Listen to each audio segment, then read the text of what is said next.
Colder. A lot of us are cranking up the heat to stay warm. However, for some of our homes, it does not matter how much we turn up the heat. There is always that room, or maybe several rooms, that just never get warm.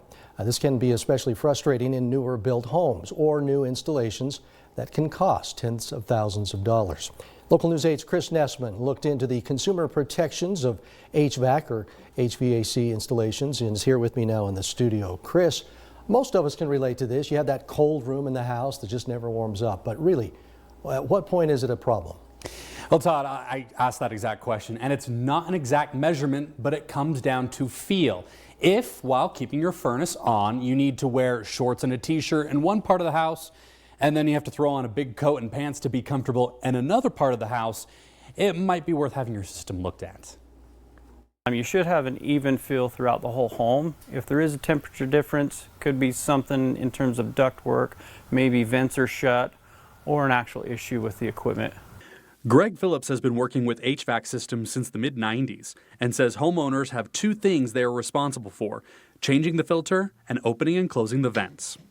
If you can feel warm airflow through your vents but a room is still cold, it might be an insulation issue. In the case of minimal to no heated airflow into a room, it might be time to call the professionals. There could be some problems with the ductwork, whether it's sizing, maybe a lot of times they put these things called dampers in where they can throttle the air down, and sometimes when they install they forget to open them. And sometimes when they use flexible duct versus hard pipe, it could be pinched or cut off. Phillips says some variation is normal, especially for rooms further from the furnace. But if a room is dramatically different, they can come and do a diagnosis to identify the issue and possible solutions. For consumers that have done all that and paid money to do so, but still don't feel like their system is performing as it should, there may be legal options. The law states that any product or service that somebody represents, but that product or service is of another, like it's not what they represent it to be, then that potentially violates that Consumer Protection Act. Attorney Anna Manzik says the key is to get everything in writing. Idaho consumer law is only valid if there is a written contract between both parties. Most quality HVAC companies will have a written contract as a part of their services.